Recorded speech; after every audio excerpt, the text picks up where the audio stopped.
तर निलेश राणेंच्या आरोपांनंतर शिल्पा खोत यांनी भरसभेत कागदपत्र दाखवत उत्तर दिलेलं आहे। शिल्पा खोत भाजपाकडून मालवणच्या नगराध्यक्षपदाच्या उमेदवार जे आहेत ते आहेत। शिल्पा खोत यांनी निलेश राणेंची ऑडिओ क्लिप ऐकवलेली आहे। नगराध्यक्षपदाच्या उमेदवारीसाठी निलेश राणेंनी शिल्पा खोत यांना विचारणा केलेली होती। मराठा असणाऱ्या शिल्पा खोत अचानक ओबीसी कशा झाल्या असा सवाल निलेश राणेंनी केलेला होता।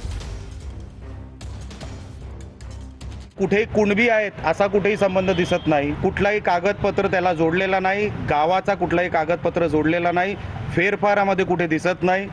असे हे सगळे पुरावे हेच दर्शवतात की त्यांचं जात प्रमाणपत्र सौ शिल्पा यतीन खोत यांचं 100% खोटं आहे। त्यांनी बीजेपी सारख्या इतक्या मोठ्या पक्षाला पण खोटं सांगून उमेदवारी घेतलेली आहे। ते जनतेशी खोटं बोलतायत। पोटनिवडणूक तर लागणार, जर हे जिंकलेत तर ते लागूच नाही।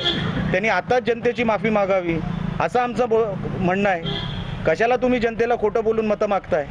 नगरपालिकेचा विषय आला तर मालवण नगरपालिकेच्या विषयामध्ये नगराध्यक्ष पदासाठी कोण सुटेबल कॅन्डिडेट आहे अशी चर्चा चालू होती आणि त्यामध्ये आमची सगळ्यांची इच्छा अशी आहे आणि आपल्याला विनंती अशी आहे की आता उद्या आघाडी युती काय होईल की नाही होणार हे आता काही स्पष्ट नाही।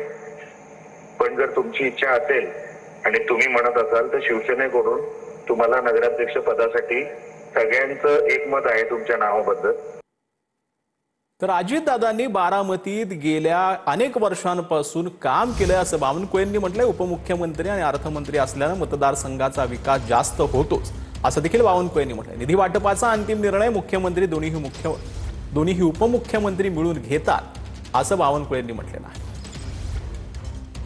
बारामतीमध्ये मागच्या 35 वर्षापासून जवळपास त्यांचं राजकीय संपूर्ण आयुष्य बारामती आणि पश्चिम महाराष्ट्रामध्ये आणि त्या ठिकाणी महाराष्ट्राची त्यांनी घेतलेला आहे। साधारणतः उपमुख्यमंत्री आणि अर्थमंत्री असल्यामुळं थोडा आपल्या मतदारसंघाकडे जास्त झुकाव असतोच, कुणाचाही असेल। निधी वाटपाचे पूर्ण अधिकार हे जरी वित्तमंत्र्याला असतात तरी त्या फाईलवर किंवा त्या नस्तीवर माननीय एकनाथजी माननीय मुख्यमंत्री यांची सहमती होते। महायुतीच्या समन्वय समितीत किंवा सरकार म्हणून आमच्या ठरलं आहे की निधी वाटप करताना मात्र त्या ठिकाणी कुठलाही तिघाही मिळून जो निर्णय होईल आणि माननीय मुख्यमंत्री अंतिम करतील असाच निर्णय आहे।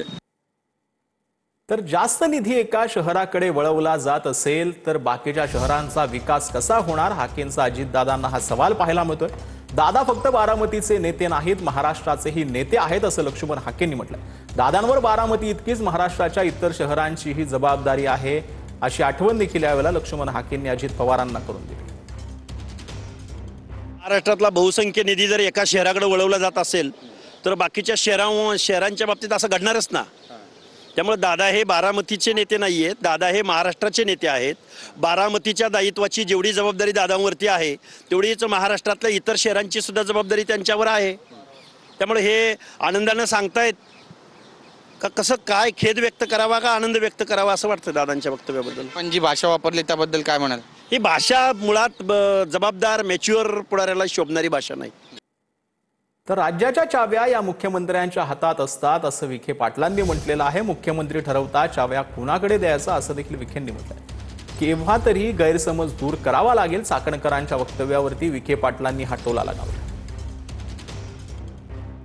त्याचा अर्थ स्पष्ट आहे की सरकारचं जे धोरण आहे हे पूर्णतः महायुतीच्या सगळ्या पक्षांच्या दृष्टीने सुसंगत आहे। त्या चाव्या कोणाच्या हातात द्यायला महत्व नाहीये। राज्याच्या चाव्या सगळ्या राज्याच्या मुख्यमंत्री ताब्यातच असतात, ते ठरवतात चाव्या कोणाकडे द्यायच्या। मग तो केव्हा तरी हा गैरसमज दूर करावा लागेल कोणापण।